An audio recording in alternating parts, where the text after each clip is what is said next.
Hello अस्सलाम वालेकुम। उम्मीद है आप सब खैरियत से होंगे। जैसे कि आप जानते हैं कि हमने क्लास 10 या ग्रेड 10 की एक इंग्लिश की एक सीरीज स्टार्ट की हुई है और यूनिट हमारा 7 चल रहा है जिसका टाइटल है little by little one walks for.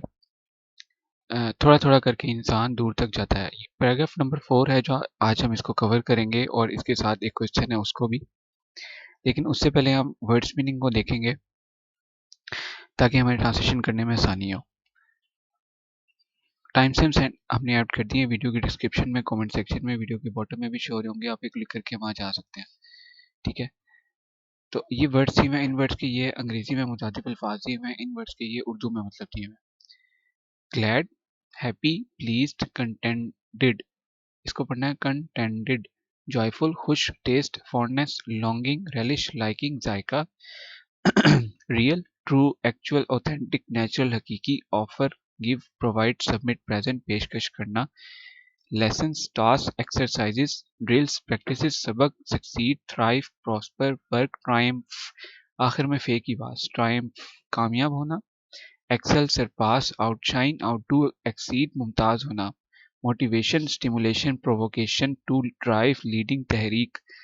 Need, necessity, demand, requirement, want, जरूरत। Successful, prosperous, flourishing, flourishing, flourishing, victorious, कामयाब। Give up, forgo, resign, renounce, abandon, हार मानना। Determine, resolute, firm, fixed, intent, पुरअज़्म। Achieve, attain, obtain, win, earn, gain, हासिल करना। Shoot for, hurl, project, fling, launch, निशाना बनाना। Land, disembark, dock, touchdown, arrive at, उतरना।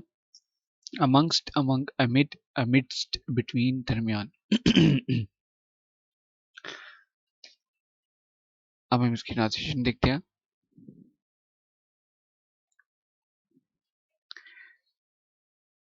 आई am glad that I have got a taste. मैं खुश हूँ कि मैंने इस चीज़ का तजर्बा हासिल कर लिया। अब टेस्ट का मतलब तो होता है जायका, लेकिन यहाँ पे कॉन्टेक्स्ट के हिसाब से हमने तजर्बे का वर्ड यूज़ किया है जो कि वर्ड्स को एक ज़्यादा मीनिंगफुल और कंप्लीट बनाता है। ठीक है, मैं खुश हूँ, आई एम ग्लैड, मैं खुश हूँ कि मैंने इस चीज़ का तजर्बा हासिल कर लिया है। Of what the real world has to offer, ये जो हकीकी दुनिया के पास पेश करने के लिए मौजूद है। ठीक है, हैज़ टू ऑफर, ऑफर का मतलब पेश करना, जो हकीकी दुनिया के पास पेश करने के लिए मौजूद है। मतलब कहने का मकसद है अब वो तैयार है दुनिया में, अब कोई भी उसको काम आ जाए तो वो आसानी से कर सकता है क्योंकि उसके पास काफ़ी एक्सपीरियंस है, तो अब उसको डर नहीं लगता, उसका कॉन्फिडेंस बूस्ट अप है। ठीक है, उसका कॉन्फिडेंस बूस्ट है तो इसलिए उसको परेशान नहीं होता वो ज़्यादा। बूस्ट, बूस्ट है उसका, पोस्टर नहीं बूस्ट कहना था। I have learn many lesson from my public high school, boarding school and work experiences. ठीक है, तो उसका कॉन्फिडेंस जो है ना बूस्ट हो चुका है। ठीक है, बूस्ट अप नहीं बोलेंगे क्योंकि इनकरेक्ट होगा। I have learn many lesson from my public school, boarding school and work experiences. Experiences मैंने अपने मैंने अपने public high school, boarding school और काम के तजुर्बात से बहुत से सबक सीखे हैं। लर्न का मतलब सीखना। I am now ready to learn many more lesson through my college experience. मैं अप, मैं अपने कॉलेज के तजर्बे से कई और सबक सीखने के लिए तैयार हूँ। Although it has been tough, अगरचा ये मुश्किल रहा है या अगरचा ये तरीक़ेकार मुश्किल रहा है। आई हैव सक्सीडेड सो फार, लेकिन मैं अब तक कामयाब रहा हूँ। ठीक है, लेकिन की इंग्लिश यहाँ पे नहीं है, लेकिन हमने उसको जो जुमला है हमारा सेंटेंस है उसको मीनिंगफुल और कंप्लीट बनाने के लिए हमने यहाँ पे लेकिन का वर्ड ऐड किया है। I am prepare to excel and make it much further in the years to come with my college education.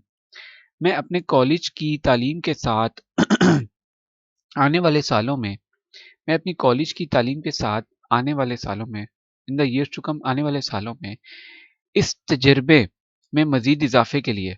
ठीक है, मेक इट मच फर्दर, इस तजर्बे में, अब तजर्बे की इंग्लिश भी नहीं है लेकिन हमने खुद से तजर्बा, क्योंकि तजर्बे की बात चल रही है ना, तो इसलिए हमने यहाँ पे खुद से ऐड कर दिया तजर्बा। इस तजर्बे में मजीद इजाफे के लिए। ठीक है, एंड प्रिपेयर टू एक्सेल, और एक्सेल का मतलब हमने क्या पढ़ा, आगे बढ़ने के लिए, और आगे बढ़ने के लिए प्रिपेयर्ड, आई एम प्रिपेयर्ड, मैं तैयार हूँ। ठीक है, अब शुरू से करते हैं। ठीक है, मैं अपनी कॉलेज की तालीम के साथ मैं अपनी कॉलेज की तालीम के साथ आने वाले सालों में इस तजर्बे में मजीद इजाफे के लिए और आगे बढ़ने के लिए तैयार हूँ। ठीक है, नीचे क्या लिखा है? मैं अपनी कॉलेज की तालीम के साथ आने वाले सालों में इस तजर्बे में मजीद इजाफे के लिए और आगे बढ़ने के लिए तैयार हूँ। ठीक है, this developing positive outlook, this इस बढ़ते हुए, डेवलपिंग बढ़ते हुए मस्बत नुक्ता नज़र, आउटलुक नुक्ता नज़र, has given me the motivation, ने मुझे तहरीक दी है, मोटिवेशन मुझे तहरीक दी है, that I need to become successful, कि मुझे कामयाब होना चाहिए। आई नेवर गिव अप, मैं कभी हिम्मत नहीं हारता। When I am determine to achieve, जब मैं किसी चीज़ को हासिल करने का अज़्म कर लेता हूँ। डिटर्मिन अज़्म, अचीव हासिल करने का, जब मैं किसी चीज़ को जब मैं किसी चीज़ को हासिल करने का अज़्म कर लेता हूँ। अब किसी चीज़ का तो अब इंग्लिश है ही नहीं, तो हमने खुद से ऐड की कोई चीज़। अच्छा, यहाँ पे क्या लिखा है? जब कुछ हासिल करने का, कोई चीज़ या कुछ हासिल करना, ठीक है, ये भी कर सकते हैं आप। जब मैं कुछ हासिल करने का अज़्म कर लेता हूँ, जब मैं कोई चीज़ हासिल करने का अज़्म कर लेता हूँ, दोनों कर सकते हैं। ठीक है, जब मैं कुछ हासिल करने का अज़्म कर लेता हूँ, ये ज़्यादा सही है। I shoot for the moon, मैं चाँद को निशाना बनाता हूँ। शूट, निशाना बनाता हूँ। अब आप ये तो नहीं यहाँ पे कह सकते कि मैं चाँद को जो है ना वो गोलियाँ चलाता हूँ, ठीक है ना? तो आपको पता है कि कॉन्टेक्स्ट के हिसाब से हमें ट्रांसलेशन करनी होती है। तो मैं चाँद को निशाना बनाता हूँ, and land amongst the stars, और सितारों के दरमियान उतरता हूँ, लैंड उतरता हूँ। कितनी अच्छी सी लाइन है। ठीक है, निशाना मेरा चाँद होता है और उतरता मैं सितारों के दरमियान हूँ। ठीक है, तो मैं चाँद को निशाना बनाता हूँ और सितारों के दरमियान उतरता हूँ। What has motivated the author to participate so actively, मुसन्निफ को इतनी फ़ाल तौर पर हिस्सा लेने की तहरीक किस चीज़ ने दी? ठीक है, मुसन्निफ को इतनी फ़ाल तौर पर हिस्सा लेने की तहरीक किस चीज़ ने दी?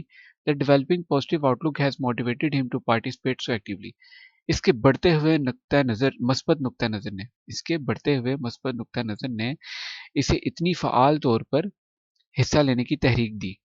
ठीक है, ये थी हमारी ट्रांसलेशन और हमारा वर्ड्स मीनिंग। आपका होमवर्क ये है कि आपने मीनिंग्स याद करने हैं, फिर सिनोनिम्स याद करने हैं, फिर ज़बानी उसकी ट्रांसलेशन करनी है एक दफ़ा। फिर एक दफ़ा उसकी ट्रांसलेशन लिखनी है, फिर उसको चेक करना, उसकी मिस्टेक्स निकालनी है, फिर एक दफ़ा आपने उसकी और ट्रांसलेशन लिखनी है, तो इंशाल्लाह आपको भूलेगा नहीं। ठीक है, अपना बहुत ज़्यादा ख्याल रखें और बड़ों का एहतराम करें, छोटे बहन भाइयों से प्यार करें, बड़े बहन भाइयों का भी एहतराम करें, और दुरूद शरीफ पढ़ते रहें, छोटा या बड़ा। आज वैसे भी जुम्मा है, तो दुरूद शरीफ की कसरत करें, जो भी आपके दिल को अच्छा लगे। बहुत शुक्रिया, अल्लाह हाफिज़, टेक केयर।